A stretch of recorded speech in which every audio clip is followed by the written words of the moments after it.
শাসক দলের কাউন্সিলর যদি বলেন যে তাকে খুনের চক্রান্ত করা হচ্ছে, তাহলে বিষয়টা অত্যন্ত দুর্ভাবনার।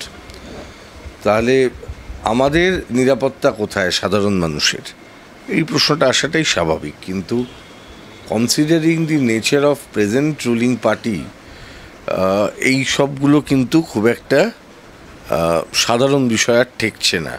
মানে খুব জলভাতের মতন হয়ে যাচ্ছে যে শাসক দলের সঙ্গে গোলাগুলি করে, শাসক দলের মারামারি হলে বোম পড়ে, শাসক দলের মারামারি হলে এ ওর বিরুদ্ধে, ও তার বিরুদ্ধে কথা বলতে থাকে, এবং একটা আড়াআড়িভাবে দুটো পক্ষ তৈরি হয়ে যাচ্ছে সর্বত্র, যেটা আমার কাছে মনে হয়েছে খুব বিপজ্জনক।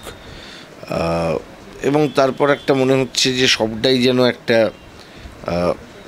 দলীয় কোনো পরিবর্তনকে নিশ্চিত করবার জন্য করা হচ্ছে, যে অ্যাজ ইফ যে পশ্চিমবঙ্গে এই মুহূর্তে যা চলছে সেটা ঠিক না, এমনিতেই ঠিক না, কিন্তু বোধহয় কিছু মুখ বদলালেই, কিছু ছবি বদলালেই বোধহয় পরিস্থিতির বদল হবে, এইরকম একটা ধারণা দেবার চেষ্টা হচ্ছে। কিন্তু আসল লড়াই তো রাজনৈতিক। আসল লড়াইটা সরকারের মূল কাজগুলোর, যে কাজগুলোর দিকে সরকার কোনো নজর দেননি। বিরোধীদের, বিশেষত বামপন্থীদের লাগাতার বক্তব্য থাকা সত্ত্বেও সেই বিষয়ে সরকারের যে পরিমাণ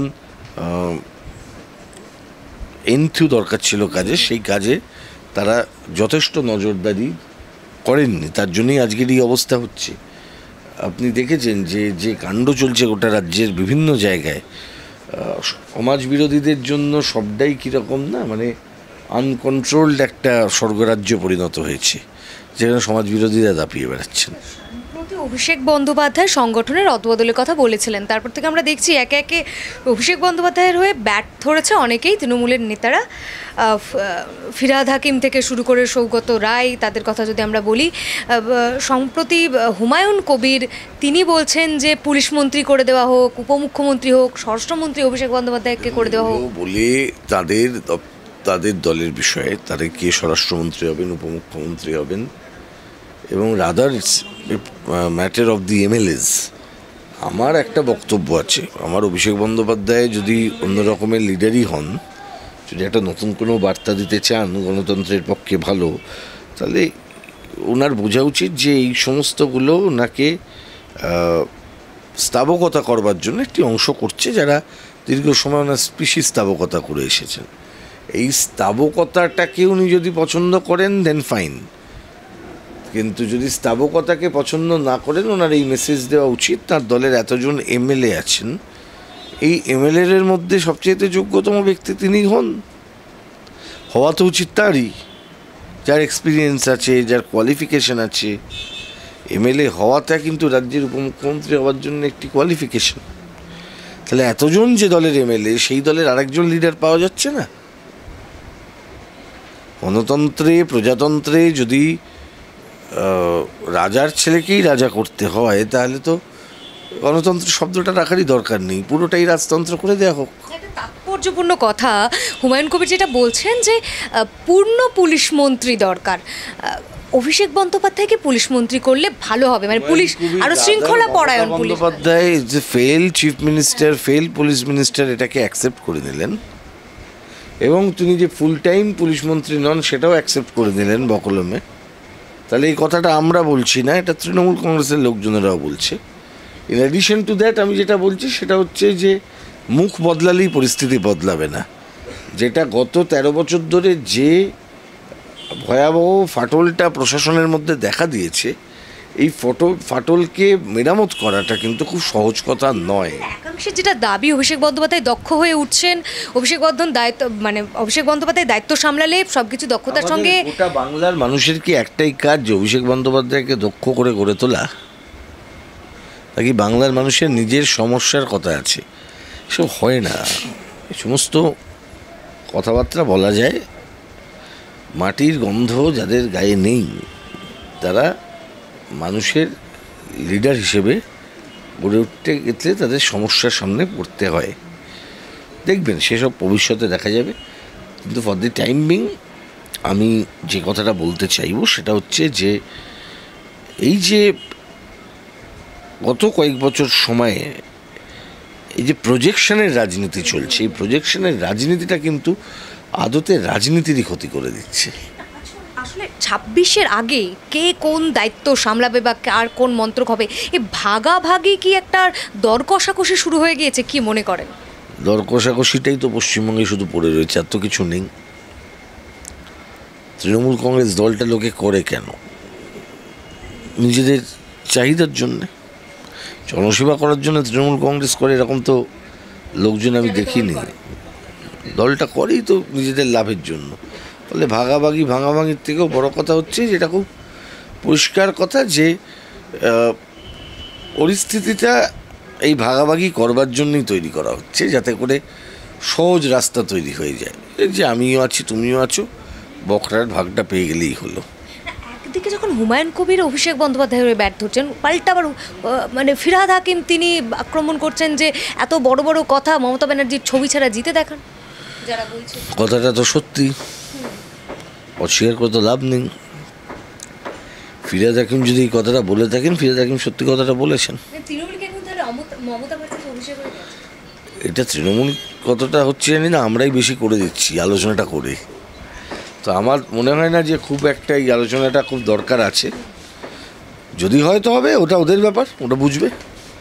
আমার কাছে মমতা ব্যানার্জিও যা তৃণমূল কংগ্রেসের নেতা হিসেবে, অভিষেক বন্দ্যোপাধ্যায়ও তাই তৃণমূল কংগ্রেসের নেতা হিসেবে। আমার কাছে নীতির প্রশ্ন, কোনো ব্যক্তির প্রশ্ন নয়।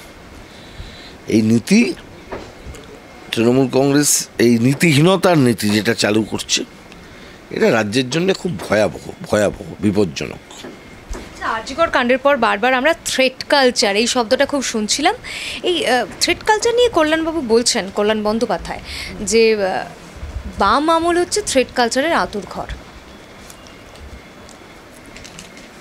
আপনি থ্রেট কালচারের বিরোধিতা করবেন না? থ্রেট কালচার কোন আমলে ছিল, কোন আমলে আছে, কোন আমলে থাকবে, তার বিরোধিতা করবেন। আপনি যদি থ্রেট কালচারের বিরোধিতা করেন, অ্যাজ এ হোল থ্রেট কালচারের বিরোধিতা করুন। বর্তমানে দাঁড়িয়ে থ্রেট কালচারের কথাটা উঠেছে, বাম আমলেও যদি কিছু হয়ে থাকে, বা তার আগেও যদি কিছু হয়ে থাকে, বা তারও আগে যদি কিছু হয়ে থাকে, বা তারও আগে কিছু হয়ে থাকে, কোনোটাকেই জাস্টিফাই করার কোনো জায়গায় আমরা কেউই নেই। বরং এটা ফেলিয়ার কল্যাণবাবুদের, যে বাম আমলে এত বছর বামপন্থীরা শাসনকাল চালিয়েছেন, সেই সময় একবারও থ্রেট কালচার নিয়ে কোনো কথা তারা তুলতে পারেননি। সিবিআই ইনভেস্টিগেশনের দাবি করেছেন যে মিছিলে এমন অনেকে হেঁটেছে, তাদের বিরুদ্ধে সিবিআই ইনভেস্টিগেশনের জন্য তিনি করতেই পারেন, করুন না, এ নিয়ে তো কোনো সন্দেহ নেই। যদি কিছু করতে পারেন তা he is welcome. Threat is threat. এই থ্রেট যেই দিক, সেটা তার পরিচয় পাশে যদি সিপিএম লেখা থাকে, কংগ্রেস লেখা থাকে, তৃণমূল লেখা থাকে, বিজেপি লেখা থাকে, কিছু লেখা থাকে না। থ্রেটের কারণ কিন্তু তার রাজনীতি নয়। থ্রেটের দুটো কারণে থ্রেট দেয়। একটা হচ্ছে তার নিজের পজিশন সম্পর্কে, তার নিজের রিয়েলাইজেশন যে আমি একটা পাওয়ার সেন্টারে আছি, বা আই হ্যাভ এ পাওয়ার। এই পাওয়ারটা মিসইউজ করার জায়গা থেকে থ্রেট করে, বা আমি একটু শক্তিশালী জায়গায় আছি, অবস্থানে আছি, সেই জায়গাটা থেকে থ্রেট করে। থ্রেটের নানা রকমের ফর্ম হয়। অনেক সময় মিষ্টি করে হেসেও থ্রেট করা যায়, ঠান্ডা মাথাতেও থ্রেট করা যায়, just by showing the position. তো যদি আপনি পাওয়ার পলিটিক্সটাকে না বোঝেন, থ্রেটের পলিটিক্সটা বুঝতে পারবেন না। এবং বাম আমল, তৃণমূল আমল, বিজেপি আমল, বা ওই আমল সেই আমল করে এটার কোনো লাভ নেই। এটাকে বুঝতে হবে যে পাওয়ার নিয়ে ধরে রেখে যারা রাজনীতিকে করতে চায়, এবং কম বেশি এটা সমস্ত সময়ই এটা থাকে, পাওয়ারকে কেন্দ্র করে, যারা আমরা বামপন্থীরা, মার্কসিস্টরা, আমরা জানি রাষ্ট্র ব্যবস্থাকে কেন্দ্র করে কী পাওয়ার সার্কেল তৈরি হয়, এবং এই পাওয়ার সার্কেল কীভাবে বাকি লোকেদেরকে ছোট করতে শেখায়, এবং সেই জায়গাটা থেকে থ্রেটের পরিবেশটা তৈরি করে, মানুষের কমফর্টের জায়গাটাকে নষ্ট করে দেয়। এবং যে একটা থ্রেট, যে মানে আমি সবসময় একটা সার্ভাইলেন্সের মধ্যে আছি, আমি সবসময় একটা নজরদারিতে আছি, মানে বিগ বস ইজ ওয়াচিং, যদি জর্জ অরওয়েলের 1984 পড়ো তাহলে আপনারাও দেখতে পাবেন যে এই big boss, big brother is watching, এই বিগ ব্রাদার, একজন কোনো বিগ ব্রাদার থাকা সব জায়গাতে, এইটাই থ্রেট। তো এই থ্রেট পারসেপশন যদি কেউ বলেন যে বাম আমলে থ্রেট পারসেপশনের জায়গা ছিল না, আরে রাষ্ট্রটা তো এই রাষ্ট্র ব্যবস্থা। বাম আমলে বামফ্রন্ট সরকার এই রাষ্ট্র ব্যবস্থার মধ্যে একটা সরকার চালিয়েছে, তো এই রাষ্ট্র ব্যবস্থার মধ্যে তো পাওয়ারের রেকগনিশন আছে। এই রাষ্ট্র ব্যবস্থার মধ্যে তো এখনো পর্যন্ত ভিআইপির গাড়ির উপরে লালবাতি নীলবাতির আলো জ্বলে।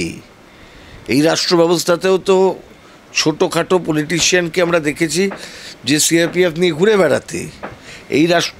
এই রাষ্ট্র ব্যবস্থার মধ্যেই তো আমরা দেখছি যে taking the advantage of relationship with the chief minister, একজন ডাক্তারবাবু তিনি একটা হাসপাতালে মরা পর্যন্ত বিক্রি করে দিতে পারেন। এটা দেখা যাচ্ছে, চোখের সামনে দেখা যাচ্ছে। ফলে এবার আমি এটাকে আমল দিয়ে এটাকে লঘু করব না। কল্যাণ বন্দ্যোপাধ্যায় যদি যে কোনো পুরনো কোনো লোকের জানেন যদি কোনো থ্রেট কালচারে জড়িত এবং যদি সেটা ওপেন করতে পারেন, ইজ ওয়েলকাম। কিন্তু তাকে তো জাস্টিফাই করতে হবে। শুধু এই ঘটনা ওই আমলে হতো বলে এই আমলে জাস্টিফাইড, ওই আমলে হতো, কতদিন চলবে? বাবু, আলটিমেটলি তৃণমূল আমল, বাম আমল এই করতে গিয়ে অভয়ার জন্য ন্যায় বিচারের যে দাবি সেটাই কি চেপে যাচ্ছে? যারা এই ধরনের কথা বলছেন তারা অভয়ার ন্যায় বিচারের দাবি কোনোদিনই করেননি। অভয়ার ন্যায় বিচারের দাবি খুব পরিষ্কার। এই দাবির সাথে কোনো ভোটের দাবি জড়িত নেই। অভয়ার ন্যায় বিচারের দাবির সঙ্গে কোনো সরকার বদলের দাবি জড়িত ছিল না। অভয়ার ন্যায় বিচারের দাবি খুব সঙ্গত কারণেই করা হয়েছিল, কারণ যে ঘটনাক্রম আমরা 9 তারিখ থেকে দেখেছিলাম আরজিকর হাসপাতালকে কেন্দ্র করে, যে ঘটনাক্রম আমরা দেখেছিলাম যে দেহকে নিয়ে তৎপরতার সাথে সেই দেহকে ক্রিমেশন করানো, বাড়ির লোকেদের যে অভিযোগ ছিল, বয়ান ছিল, এবং ঘটনার তৎপরতার পর সরকারের তরফ থেকে যে ধরনের কাজ করা হয়েছিল, বিশেষত বিনীত গোয়েলের প্রেজেন্স, কলকাতা শহরে যে কটা ক্রাইম হয়, রিপোর্ট হয়, সেই রিপোর্টেড ক্রাইমের কটা জায়গায় বিনীত গোয়েল প্রেজেন্ট থাকেন বা কমিশনার পুলিশ প্রেজেন্ট থাকতেন। ওনার প্রেজেন্সে এতগুলো লোক আরজিকর হাসপাতালে ঢুকে গেল এবং এই যে ঘটনাটা ঘটলো, এই ঘটনার পর থেকে তো সংগত কারণে ন্যায় বিচারের দাবিটা উঠছে। আচ্ছা, শুধু কি অভয়া, জয়নগর নয়, হাওড়ার কাশ্মীরি নয়, কৃষ্ণনগর নয়, একাধিক ঘটনা ঘটছে গোটা পশ্চিমবঙ্গে। এবং আরও যেন মানে যত পশ্চিমবঙ্গটা অসামাজিক সমাজবিরোধীদের স্বর্গরাজ্যে পরিণত হচ্ছে, ততই কিন্তু এই ঘটনা ক্রমশ বাড়ছে। এবার অনেকগুলো ডাইমেনশন আছে এই ঘটনার। অভয়ার ঘটনা একদিকে যেমন একটি মেয়েকে কর্মরত অবস্থায় হত্যা করা, যৌন নির্যাতনের ঘটনা, এটা যেমন সরকারি হাসপাতালের সুরক্ষার প্রশ্ন আমাদের সামনে তুলে ধরছে, ঠিক তেমনিভাবে শুধু সরকারি হাসপাতালে নয়, যে কোনো পাবলিক ইনস্টিটিউশনের ক্ষেত্রেই কিন্তু মেয়েদের কাজের জায়গায় কিন্তু তাদের সুরক্ষার প্রশ্নটা কিন্তু তুলে দিচ্ছে। এবং এটা লার্জার আসপেক্ট থেকে আমি তো আশা করেছিলাম গভর্নমেন্ট এই বিষয়ে তাদের যে বক্তব্য মতামত সেটা রাখবেন। তারপর কীভাবে দিচ্ছেন? উনি রাতের ডিউটি কমিয়ে দিয়ে রাত্রিদের সাথেই করবেন। দেখেছেন সুপ্রিম কোর্ট ভর্ৎসনা করেছেন যে মেয়েদেরকে কম ডিউটি দেব, মানে গভর্নমেন্ট এটা বলবে, এটা কখনো গভর্নমেন্টের স্ট্যান্ড হতে পারে না। আপনি কাজের ক্ষেত্র তৈরি করতে পারছেন না, কাজের পরিবেশ তৈরি করতে পারছেন না, আপনি শুধুমাত্র বলছেন যে মানে এদের কাজ দিও না, কাজ কমিয়ে নাও। মানে একটা আমেরিকান মাচো স্টাইল একটা প্র্যাকটিস চালু করবার চেষ্টা করছেন। এটা একটা প্যাট্রিয়ার্কিকে চাপিয়ে দেবার চেষ্টা, যেটা আবার ওই পাওয়ার পলিটিক্সের সাথে জড়িত হয়ে আছে। ফলে এইটাকে ভাঙতে হবে এবং মনে রাখতে হবে যে এই রাষ্ট্র ব্যবস্থাটাই আসলে এই রকম চিন্তাভাবনার জন্ম দেয়। তাই এটার সাথে একটা নিরন্তর সংগ্রামের যে জায়গা, সেটা যদি না করতে পারে, বিশেষত শাসন ব্যবস্থায় যারা আছেন, শাসন করছেন, তারা যদি নিজেদেরকে মানে আইনের শাসন করার জায়গায় শাসকের আইনকে বলবৎ করতে যান, তাহলে যে ভয়ঙ্কর জিনিস হয় সেটাই ঘটছে।